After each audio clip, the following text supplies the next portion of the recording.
मैं 17 साल की थी जब ये वाकया पेश आया। अगरचे मैं उसे भला देना चाहती हूँ, मगर कुछ वाकयात ऐसे होते हैं जो आपकी जिंदगी और ज़हन पर गहरा असर छोड़ते हैं। आप चाहे भी तो इन्हें भला नहीं सकते। मेरा नाम कंवल है। मैं एक खुशहाल घराने से ताल्लुक रखती हूँ। हम 3 बहनें हैं। एक की शादी हो चुकी है, जबकि बाकी 2 की शादियां होना बाकी थीं। जब मैं फर्स्ट ईयर में थी, मुझे चीटिंग का बहुत शौक था। मैं सोचती थी कि क्या पता मेरा आइडियल कहीं कंप्यूटर पर ही मिल जाए। मैं ऑनलाइन गेम्स खेलती थी, जिनमें शतरंज भी शामिल था। मुझे चपस खेलने में बहुत मजा आता था, क्योंकि वहाँ चीट भी कर सकते थे। हालांकि मुझे चीज खेलना नहीं आती थी, मगर मैं चीट करने की खातिर खेलती थी। इन दिनों मुझे जरा भी अकल नहीं थी। एक दिन मैंने एक लड़के से चीटिंग शुरू की। उसका नाम साद था। इसने मुझे सलाम किया। मैंने सलाम का जवाब दिया। फिर इसने पूछा कि आप कहाँ रहती हैं। यूं हमारी गुफ्तगू का आगाज हुआ। मैंने इसे MSN पर ऐड कर लिया। ये रमजान उल मुबारक का महीना था। वो कनाडा में रहता था। इसकी एक बहन और एक भाई था। वो मुझे वक्त बताता और मैं उसी वक्त रोजाना ऑनलाइन हो जाती। आप लोग समझ रहे होंगे कि मैं ये सब छप कर रही थी, मगर ऐसी बात नहीं थी। मेरी बहन, जिनकी शादी हो चुकी थी, इन्हें मालूम था कि मैं किसी लड़के से चीटिंग करती हूँ। साद मुझसे बहुत करीब होता गया।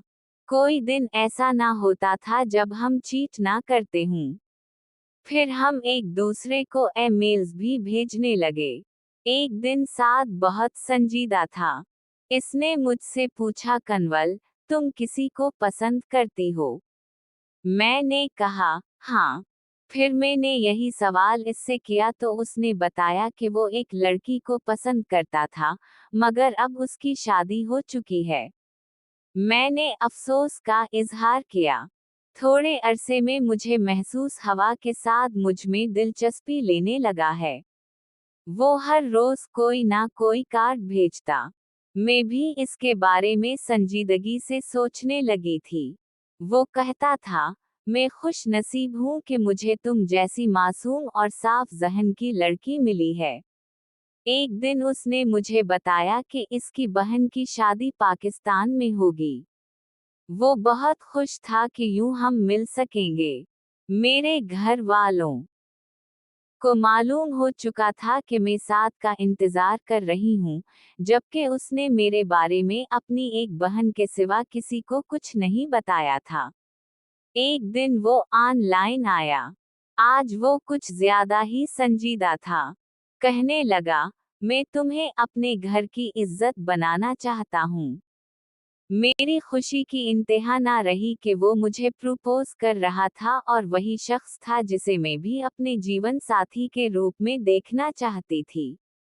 मैंने ये बात फौरन अपनी बहन को बताई तो इन्होंने साथ से फोन पर बात की।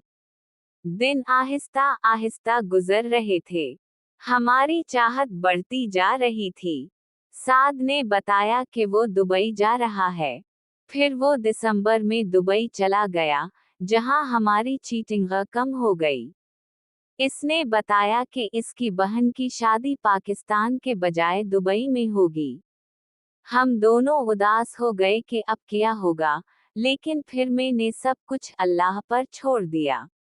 इसकी बहन की शादी हो गई। इन दिनों मुझे महसूस होने लगा कि वो मुझे नजरअंदाज कर रहा है। मैंने अपने इस खदशे का इजहार भी किया तो उसने कहा, कंवल, ऐसी कोई बात नहीं है। मैं बस बहुत मसरूफ हूँ। एक दिन उसने मुझसे कहा कि यहाँ सब घर वाले पूछ रहे हैं कि क्या मुझे कोई लड़की पसंद है, तो मैं इन्हें बता दूं। वो मुझसे मेरी तस्वीर मांग रहा था। मैं खुश हो गई और एक तस्वीर स्कैन करके भेज दी। फिर मेरी अम्मी ने भी उसे फोन किया और कहा, बेटा, मैं कन्वल की तस्वीर भेज रही हूँ, आप अपने घर वालों को दिखा दीजिएगा। इसने जवाब दिया, आप बेफिक्र हो जाएं, मेरी नीयत साफ है। काफी दिन गुजर गए। जब मैं तस्वीर की बात करती, साद बात गोल कर जाता। अम्मी को शक होने लगा कि इतने दिन गुजरने के बावजूद इसने तस्वीर अपने घर वालों को क्यों नहीं दिखाई। मेरी बहन ने भी उसे मेल की। वो बोला कि इसके घर में कुछ परेशानियां चल रही हैं। तब बाजी कहने लगे, कन्वल, ये मुआमला शफ़ाफ नहीं लग रहा। मुझे दाल में कुछ काला नजर आ रहा है। सीधी बात कहूँ तो ये लड़का ठीक नहीं लग रहा। मगर मैं ऐसी कोई मनफी सोच जहन में नहीं लाना चाहती थी। बिलाखिर हकीकत सामने आ गई। साद मेरी तरह किसी और लड़की के साथ भी यही खेल खेल रहा था। ये बात मुझे उस वक्त मालूम हुई जब मेरी चीटिंग दिया से हुई। साद मुझसे शादी की जो बातें करता था, वही बातें उसने दिया से भी की थीं। ये वही लड़की थी, जिसके बारे में साद ने मुझसे कहा था कि वो किसी लड़की को पसंद करता था मगर अब उसकी शादी हो चुकी है। हकीकत में दिया की शादी नहीं हुई थी।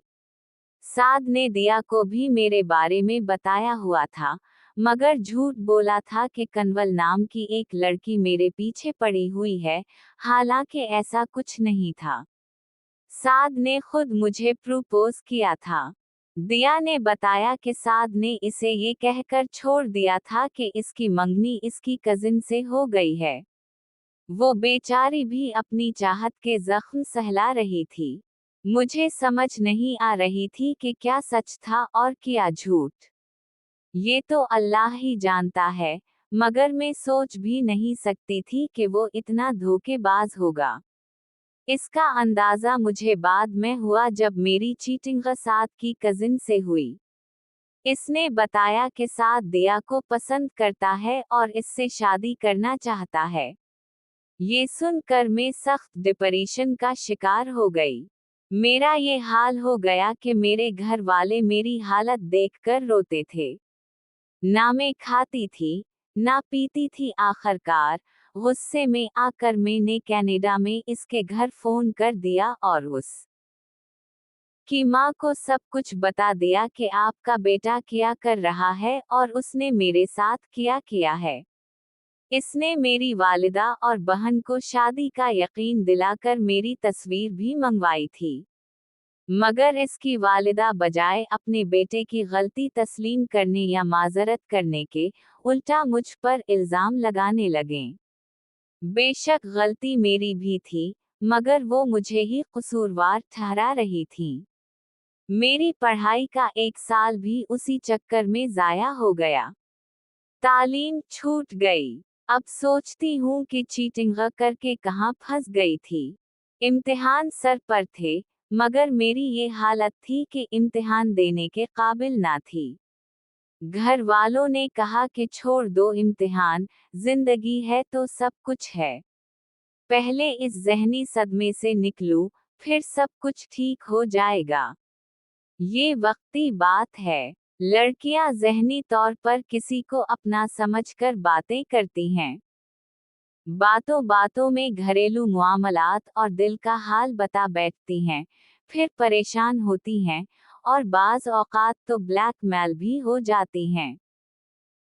शक्र है, मैंने कोई ऐसा घरेलू अहवाल नहीं दिया था कि वो मुझे ब्लैकमेल कर सकता, मगर अपनी ज़ात के ठुकराए जाने का गम, अपनी इहानत का दिख, और सबसे बढ़कर ये एहसास कि कोई हमें बेवकूफ़ बना रहा था, धोखा दे रहा था, हमें बेवक़्त समझकर खेल रहा था, ये सब बातें बहुत तकलीफ दह थीं।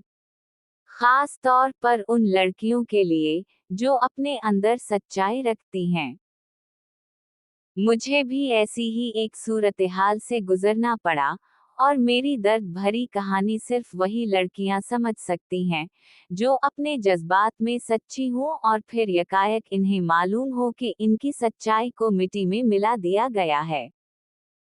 मैं बीमार पड़ गई, मगर इसलिए नहीं कि मेरी शादी नहीं हो पाई, बल्कि इसलिए कि मैंने जिस शख्स को अपने तख़य्युलात के आसमान पर बिठाया था, वो मिट्टी का ढेर निकला। मेरी आंख ने धोखा खा लिया था। देखिए नहीं था कि साद मुझे ना मिला, बल्कि ये तो अच्छा हवा कि मिट्टी का ढेर मेरे दामन में ना गिरा। दिख तो इस बात का था कि मेरी तालीम अधूरी रह गई। वो लड़की जो मुस्तकबिल में डॉक्टर बनने के ख्वाब देख रही थी, अपनी जात की सिताइश में पढ़कर मलयामीट हो गई। ना इधर की रही, ना उधर की। घर वाले समझाते थे कि छोड़ो, वो एक धोखेबाज था, अच्छा हुआ वक्त पर पता चल गया। मगर मैं खुद को इल्जाम देती कि आखिर मैंने इसे क्यों ना पहचाना। जब बाजी कहती थी कि कन्वल, वो सही लड़का नहीं है, तो मैंने उनकी फरासत पर यकीन क्यों ना किया। अम्मी और बाजी साथ को बद्दुआएं देती कि जैसे उसने किया, वैसा ही इसकी बहनों के साथ हो। मैं इन्हें रोकती कि ऐसा ना कहिए। किसी ने फ्रॉड तभी किया जब हमने इस पर एतबार किया। फिर हमने किसी पर एतबार ही क्यों किया। अम्मी कहती थी कि अगर उसने तुमसे शादी नहीं करनी थी, तो तुम्हें प्रपोज क्यों किया। मैंने कहा कि अम्मी, आप माँ बनकर सोचती हैं, जमाने की आंख से भी देखिए। इसमें मेरा भी कितना कसूर है। इस पर तो कोई फर्क नहीं पड़ रहा होगा, वो अब भी लड़कियों को बेवकूफ बना रहा होगा। मगर अल्लाह का शुक्र है, मैं उसके जाल से जल्द निकल गई। मेरी दुआ है कि खुदा ऐसे लड़कों और मुझ जैसी लड़कियों को हिदायत दे। लड़के सीधी राह इख्तियार करें और लड़कियां भी। अब अम्मी कहती थी कि तुम्हारे मामों का लड़का क्या बुरा था, जिसका रिश्ता तुमने ठुकरा दिया। वो तुम्हें सच्चाई के साथ पसंद करता था। इसके वालिदैन कितनी चाहत से तुम्हें बहू बनाना चाहते थे, और तुमने इसे ये कहकर ठुकरा दिया कि वो गांव से आया हुआ है, पेंडो है। हालांकि गांव के सादा माहौल में परवरिश पाने और वहां के स्कूल में पढ़ने के बावजूद इसने यहाँ एक बेहतरीन तालीमी इदारे में दाखिला लिया। तो क्या ऐसे लड़के तरक्की नहीं करते? ऐसे लड़के ही सच्चे होते हैं और उसी लिए तरक्की करते हैं कि इन्हें मेहनत और दियानत पर भरोसा होता है और वो अपनी राहें खुद बनाते हैं। अम्मी ने पूछा कि अब बताओ, तुम्हारा क्या ख्याल है? तब मैंने सर झुका लिया और कहा कि अम्मी जान, अब्बू और आपका फैसला मुझे कबूल है। आपके फैसले ज्यादा वक़्त रखते हैं क्योंकि इनमें जिंदगी भर का तजुर्बा होता है। हम बच्चे नासमझ और नातजर्बाकार हैं, हर चमकती शय को सोना समझ लेते हैं। आज मैं अपने मामूजाद राहील के साथ खुश वाओ खुर्रम और कामयाब इज़्दिवाजी जिंदगी गुजार रही हूँ। मेरी तमाम लड़कियों को यही नसीहत है कि ऐसे लड़कों पर बिल्कुल भरोसा ना करें, जिनके खानदान का पता ना हो, चाहे वो अमेरिका में रहते हों या कनाडा में। ऐसे लड़कों से दूर रहीं जो आपकी बहुत ज्यादा तारीफ करते हों, क्योंकि झूठी तारीफ वही करेगा जिसका आपसे कोई मतलब हो। एक और बात कहना चाहूंगी कि नेट पर अपनी तस्वीर बिल्कुल ना भेजें, उसी में आपकी भलाई है, वरना मेरी तरह दिख और खजालत से दामन भरेगा।